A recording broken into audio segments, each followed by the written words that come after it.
Alright, everyone, welcome back to another episode of Mishmash, where we are going to talk about the newest introduction.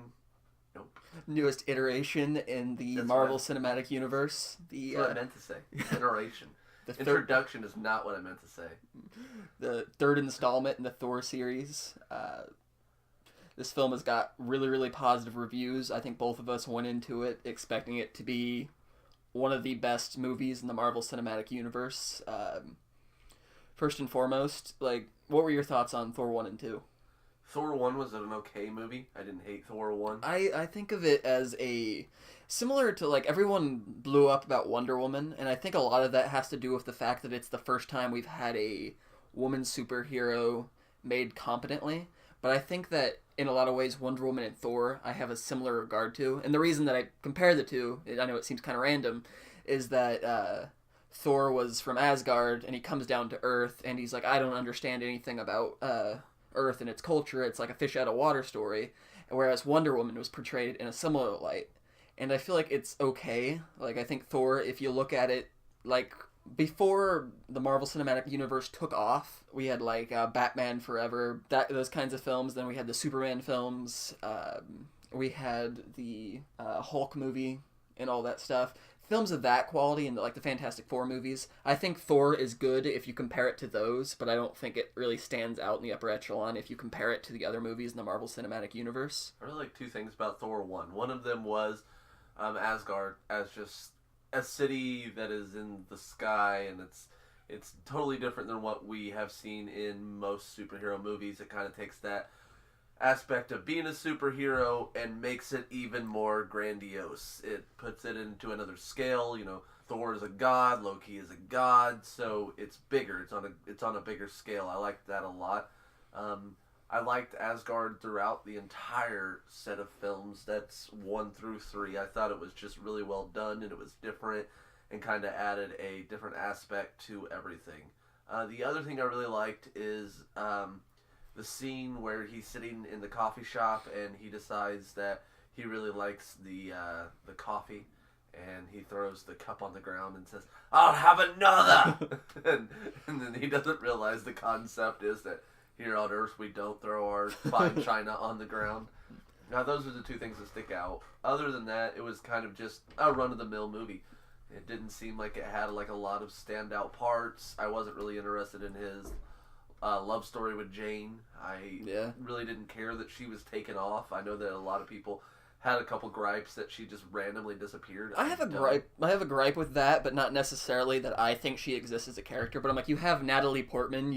She's a big time actress and she's very talented. She's had Black Swan, for instance, where she's capable of very, very good things. So it's almost like a misuse to see her reduced to a romantic or a love interest, a side love interest. It wasn't even.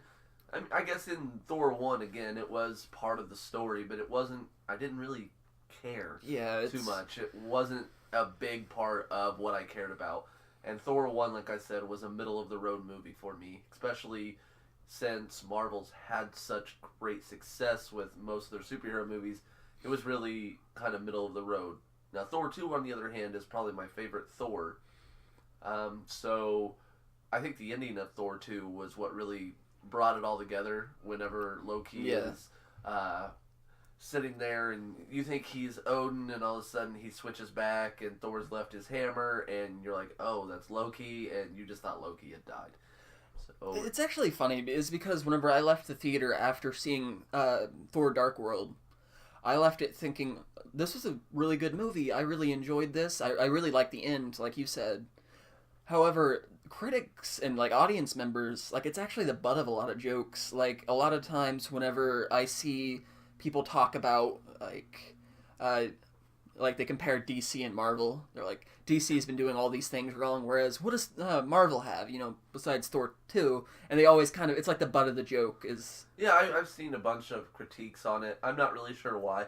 I've watched it once, and I never went back and watched it. I'm horrible about that. I don't ever really go back and watch movies unless it is just amazing to go back and watch. I've watched Fight Club 1,000 times, but I don't go back a lot of the times and watch movies. So I'm going on first impression alone. I really think that it was the most exciting. It was the best fast-paced movie, and everything just seemed like it was on the edge of your seat. You had to sit there and really watch. Whereas Thor 1 was kind of slow with the love story. I didn't care about it's like you said, I didn't care about anything in that movie. Right. And I think Thor 2 had a lot of stuff that I just found really fun and entertaining. And there were certain scenes like I'd single out too that like we single out the end, but for instance the scene where Loki is in the prisons and he likes to do that one thing where he creates a projection over himself, like where it's not really him, but it's like I don't know what to call it, a hologram. It's not a hologram because he's got these magical powers and all this stuff. I don't really know the exact term, but whenever he's sitting in the prisons and he finds out that his mother's been killed or has died, and Thor walks up to him and like talking to him in the prison, and then Loki's being all mouthy and like, "Why are you down here?" Blah blah blah blah blah, and then like he's like, "Show me your real self," and it's Loki, and it's like the entire like that his cell has been destroyed and all that stuff, and his hair's messed up and he looks like a wreck. Right. Like those scenes I liked a lot. It's like a little charming spell to where it makes everything that is kind of crappy and dilapidated look great and a lot better. But like I said, I think that's my favorite Thor movie. I do like Thor 3 though, so I'll preface it with that I do like Thor 3.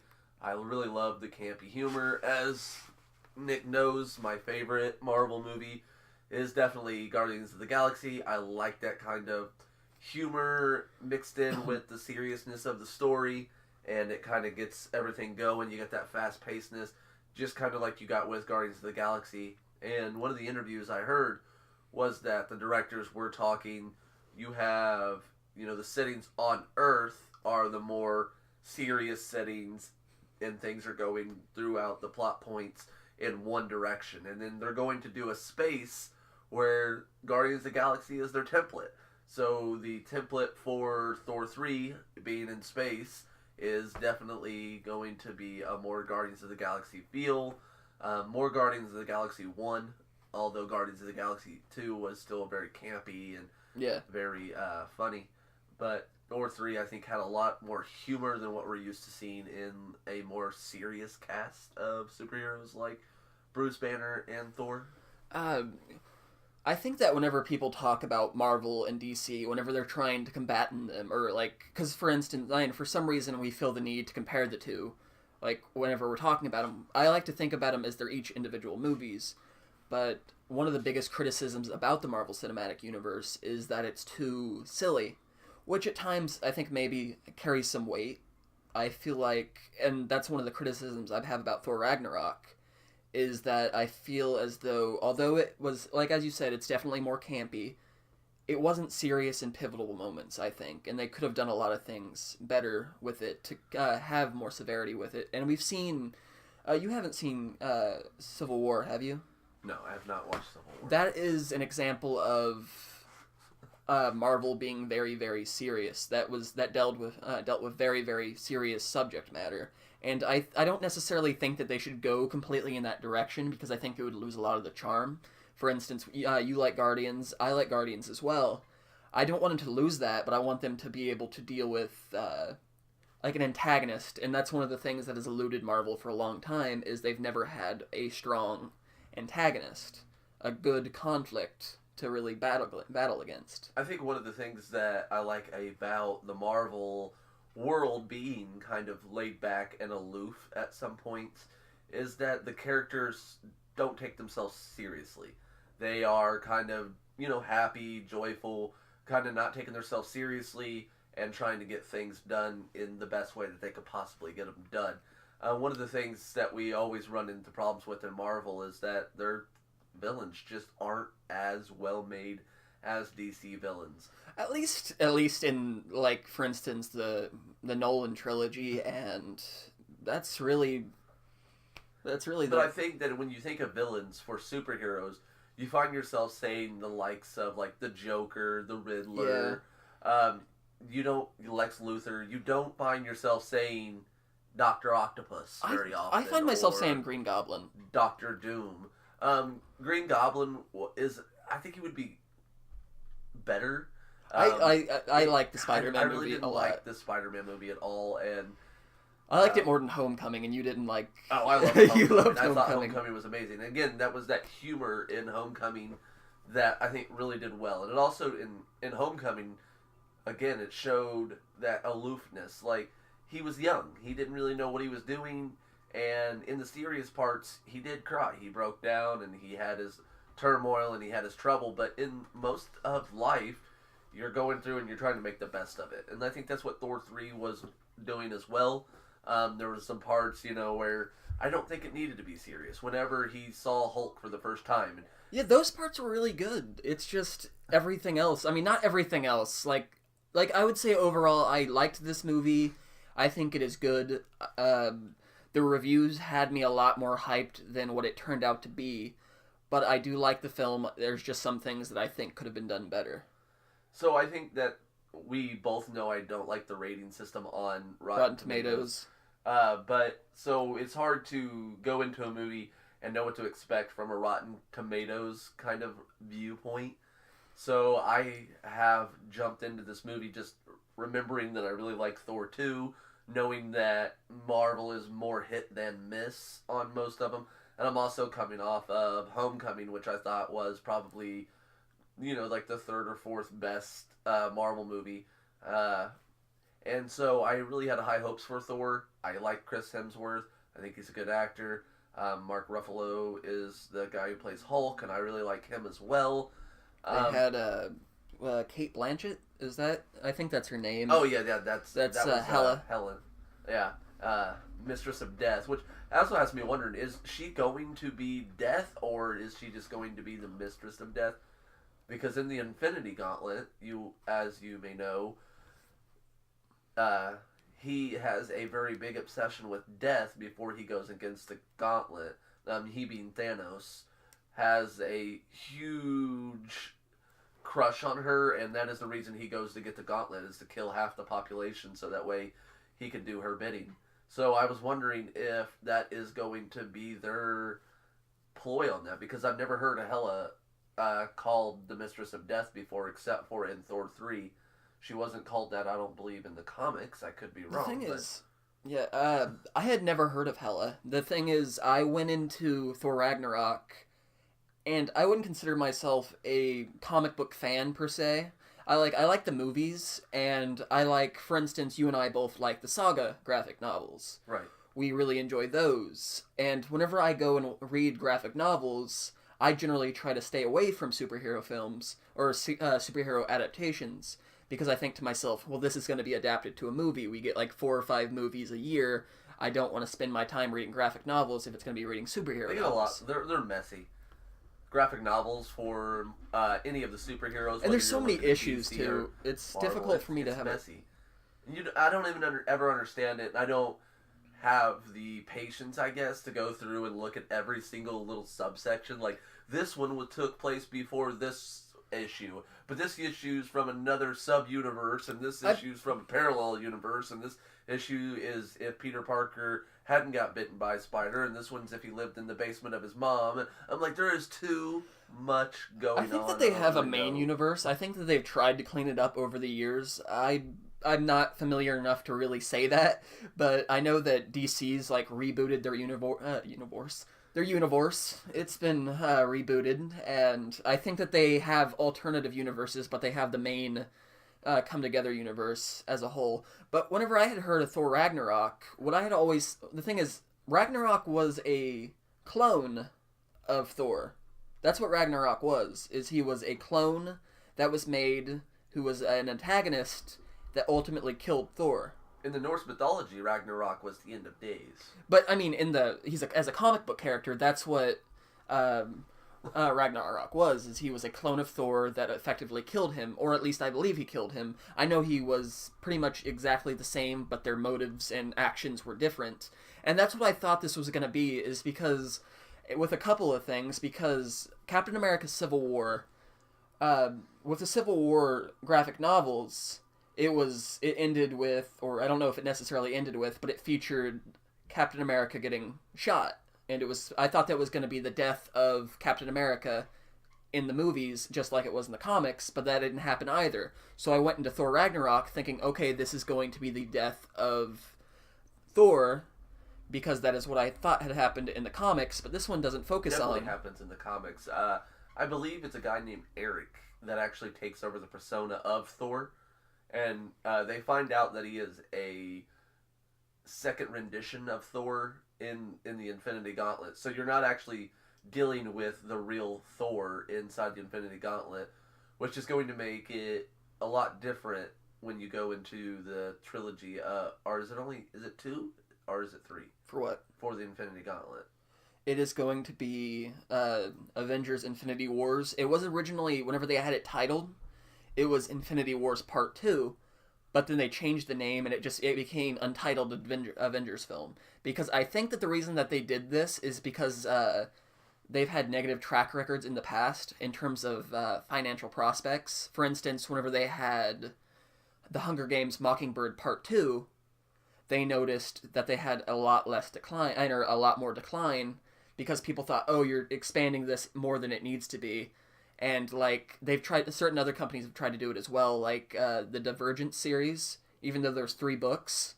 The third one was not called, I don't remember, is it Insurgents? Or Insurgent? Yeah, I think that's what it's called. One of them is called Allegiance or something, but either way, the third one was given the name of the third book, and then the fourth one, which does not have a book to be based upon, had its own name entirely. The fourth film's not going to come out now because the third one bombed, but that's what I think they were trying to do. I think that, that currently Infinity Wars is going to be a 2-parter, but they haven't given the title of the second one yet. I think a lot of people don't like to feel that they're getting cheated as well. Like, yeah. Why are you splitting one movie up into 2 whenever you could probably do it in 1?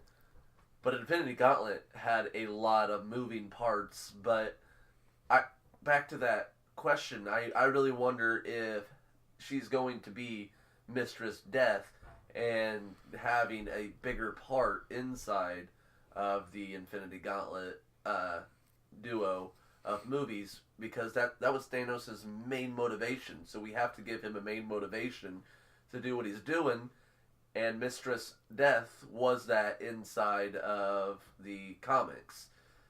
So I was wondering if she would actually be something more, and she seemed to have a lot more power and strength than what I would have thought just a throwaway villain for Thor would have had, especially since she crushed Malnor.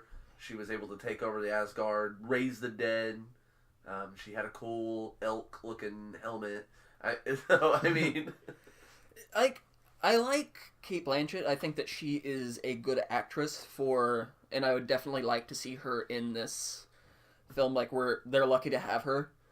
I don't like her as a villain in this. Not because she did a bad job, but that's kind of goes with what I said earlier about how I think that Marvel tends to not have, to grasp serious characters and not to create a real conflict. Because yes, we had her crush Thor's hammer, and that is a really cool thing to do. That is a really, they've built the hammer up as a very, very powerful thing. They've made jokes about it, of course, like whenever in Avengers Age of Ultron, everyone was trying to lift up the hammer, right, and nobody could, except for, maybe that was Civil War. Everyone was trying to lift up the hammer. Yeah, because that's wherever Vision comes up. Was that in Age of Ultron? Yeah, I think so. Yeah, because Age of Ultron, yeah. Okay, great. Because I think I remember it, and I don't think I've seen Civil War, yeah. So. And then, they make jokes about it, like, elevators not worthy, and, because, right. Things like that. But aside from that, they've built it up as a very, very important item, and to see it crushed so easily, it's a really cool moment. But at the same time, I don't feel like they did anything else with her. I never felt like I cared about her as a threat. She was definitely sleepy. Her whole persona was kind of sleepy. Where she was kind of just there to be there, and the movie was more about Thor. And this isn't the time to be there, is the problem, is, because this is the third film, and, if this is going to be like the other movies where it's, Captain America and Iron Man, they only get to Iron Man 3, they only get to Captain America 3, so, right. And I think that Thor has been used quite often to set up the Avengers movies. I think that they use his storyline a lot to just kind of smoothly transition into the Avengers, because that's usually the last movie before the Avengers comes. I don't believe there's another one in between now and the first Avenger, or the Black Panther. Oh yeah, I forgot about Black February. Panther. I did forget about Black Panther. Calculated decision too. Yeah, I can't imagine why. Marvel wasn't pulling anybody on that one. But okay, Black Panther aside, usually Thor is kind of one of the last ones to pop up before you get another Avengers movie. And I think that they use that a lot to kind of set up everything. He's like a world builder. Right. So that's why I too wondered if maybe she was Mistress Death and they were setting her up for something else. I think he's also going to be, because I think everyone assumed that the way that Guardians somehow come in contact with them, I assumed it was going to be through Thor and so on, like, because now we have Hulk on this planet, now we have Thor. Like, I assumed that Guardians would somehow pop up, or that would be the way to connect them. Did they get picked up by a ship at the end? After the credits, right? The post-credits? Is that what happens? I can't remember. I'm almost positive that... I didn't watch the post-credit, but I'm pretty sure that's what I read, is that they get picked up by a ship. Is that the Guardians of the Galaxy ship? So apparently I didn't stay for it either. I've kind of gotten to where I don't stay for the after-credit scenes anymore. Well, there was two of them in this movie. There was a mid-credit scene and there was a post-credit scene. What was the... Because I want to say I stayed for one of them. I want to say I saw one of them. I feel like Marvel's just going to turn into, like, you start watching the movie and about midway they start rolling the credits and then you just watch the rest of the movie afterwards, because they're putting, mid-credit scenes, and post-credit scenes, pre-credit scenes. Justice League had the same problem too, is at the end of Justice League there is a credit scene like midway involving Superman and the Flash. I thought that was it, and I look it up later on and apparently there's another cut scene or after credit scene that happens that's actually pretty significant and a lot cooler than what I ended up seeing with the Flash and Superman. Like, I don't know. So I really liked most of this movie. I liked the interaction with Thor and Bruce Banner. I thought that they had really good interaction together. But anyways, I really liked the interaction. Bruce and Thor, I thought that they did really well. Again, I think that Middleton, is that his name? Middleton? How do you Tom say Hiddleston? How do you say his last name? Middleton? Oh, well, it doesn't matter. He always does really well as Loki. He does really well in pretty much every one of his movies. So I really liked his portrayal of Loki again. I think that he does really well. And really, I think that there would be no Thor movie without Loki. I don't know. I think that, like, maybe you could argue that with the first two films. I think that in Avengers, for instance, the most interesting aspect about Thor was Loki, was the fact that his adopted brother was Loki.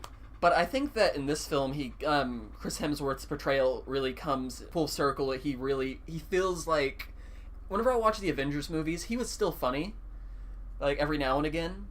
But this is the film where it's like, he can carry this as, like, he is just one of the funniest characters. He's definitely adapted as an actor. And I heard that it was his idea to not only break the hammer, but also to shave his head.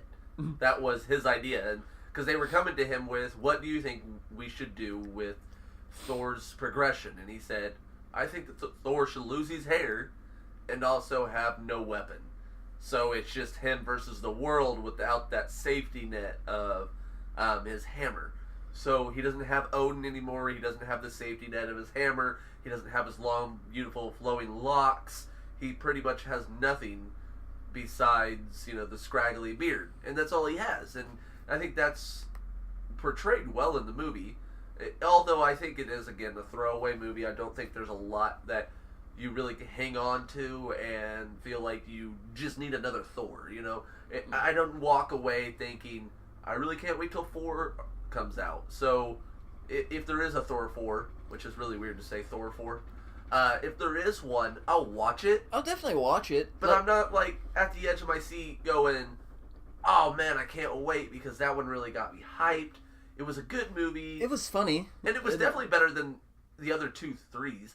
I don't believe Iron Man 3 was horrible. I don't. So the thing is, I don't think Iron Man 3 was horrible. We both saw that in theaters as well, but not sitting next to each other. Because I remember you sat didn't you sit towards the front, or did I sit towards the front? But it was so packed whenever we saw Iron Man 3. I didn't hate Iron Man 3. I just didn't like how it as much. they did the villain because I thought that it was just horrible. But we'll have a chance to talk about that more in a little bit.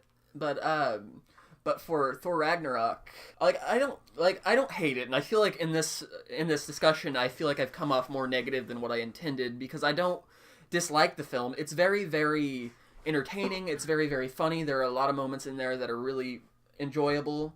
I enjoyed Chris Hemsworth's performance. I think Cate Blanchett can do more later on if they choose to go that route. I think that Tom Hiddleston is very, very good, and I like anything with him in it. However, at the same time, I did not think it hit the higher marks. I don't think it's the very best, the pinnacle of what Marvel's capable of, and I think that's what a lot of people said to me, and that for that, it didn't really succeed. It kind of feels like I wouldn't put it down with Ant-Man, and I would put it ahead of Doctor Strange. I would definitely put it above those two movies. And again, I think I'd put it above Iron Man 3. I'd probably put it above Iron Man 2. I don't really think that either one of those were a better movie than that, per se. It's a middle of the road, though. It's definitely not the worst, but it's definitely not in the upper echelon. It's definitely not top 5. It's not top 10. What would you say your favorite moment is if you were asked for Thor Ragnarok? For Thor Ragnarok, what was my favorite moment? That's Matt Damon. Matt Damon was pretty great. And I kind of spoiled that for myself because I heard them say, there was a website and it was reporting and it said, is Matt Damon in the movie? And I heard he might do more. That might not be his only appearance. Is he going to be the new Stan Lee? I don't know. Oh, I don't like to think about that. I think that there's always going to be a Stan Lee. Maybe he is one of the, what was he? I think he was in Guardians of the Galaxy 2. He has a cameo where it implies where he's talking about it and he's with these guys and he's like, yeah, I was a mailman and all this. And it was that he's a character from the comics. I think he's called the Watcher. Yeah. And he just, and that explains the cameos. But maybe he is one of those. So he just pops up randomly in every movie from here on out. You have a little bitty Matt Damon scene. And you're like, I know that guy. He's famous. And then he's just barely in it for 2 seconds. One thing I also read, and it made me mad, it was about Chris Hemsworth. He said dogs barking, and then he said that... I think Buddy wants to get in on the conversation. I think that was him saying that he really also enjoys Thor 3. It was a good tale. Right, it was a good tale.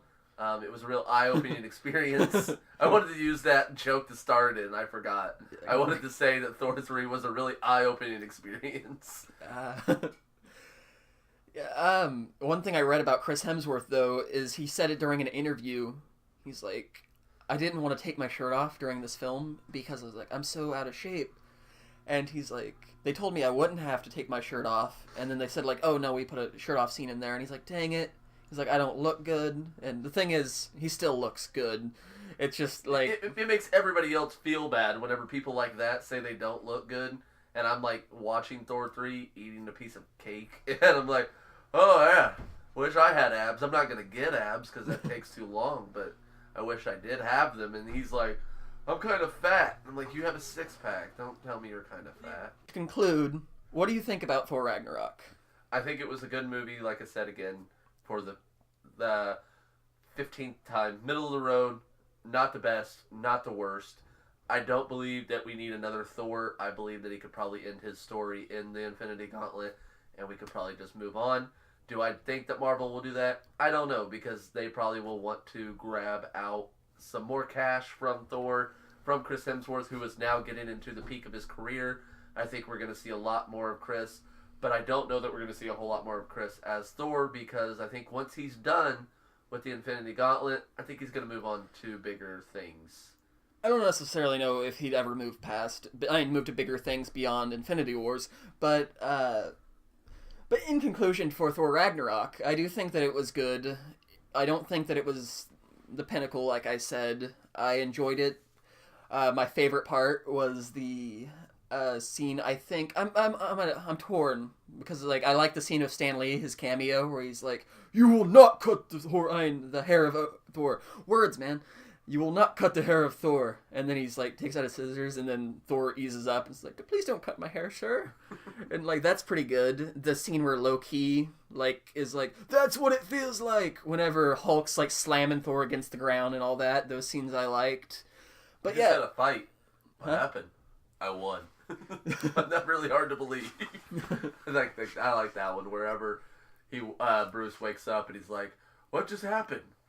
And that was probably my fun. That was probably the funniest part to me. And I noticed we didn't even talk about Hulk in that entire little tangent we did. We didn't talk about that and how his character was much more comedic than we've ever seen him. Like it was just. And how they really made him look really odd with the CGI. Yeah, he looked like handsome Hulk. He wasn't even like brawny and scaredy Hulk. Whereas he looked like he got plastic surgery Hulk. In the Avengers, he looked like a gorilla, and that was kind of what it seemed like it was a purposely done thing too. That he was supposed to mimic the mannerisms of a gorilla. Whereas this one, he seems like he kind of seems like how he looked in Planet Hulk in the animated series or animated show. Humanized. Yeah, and that's how he kind of was in that. He talked, he wore armor and things like that in Planet Hulk. But yeah, he was, for the most part, I'd say I enjoyed him. Like, I didn't necessarily want to see him like wreaking havoc as a monster, so I think this was a good uplifting, or not uplifting, but different change of pace for him. I think so too. I think that it was probably his best portrayal of Hulk. Honestly, he hasn't gotten a lot of chance. He hasn't gotten his own movie, and I don't know that he ever will. Oh, there's a reason that he hasn't gotten his own film. It's because they have a contractual dispute with another company that owns the rights. I can't remember. Is it 20th Century Fox? I don't think that's it. Because it's not a Fox, definitely not a Fox movie. Hulk isn't owned by Fox, but they have, maybe it's Paramount, that owns the rights to Hulk, or the movie rights, and they don't want to share it or split it or something. But that's why he's been slowly integrated in this way, is because, and Mark Ruffalo said that he thinks that by the end of it, this will add up to a full standalone movie. It's just we can't do it that way. Right. So I think overall, we both have pretty positive views. Probably would still recommend you going out. You're going to see it anyway. Right. See Thor 3. Really leads you up into the Infinity Gauntlet. Is another really good addition to Marvel. Still beats the heck out of watching the DC movie. So there's that. Oh, bring on the mean comments. All right, guys. Thank you for listening.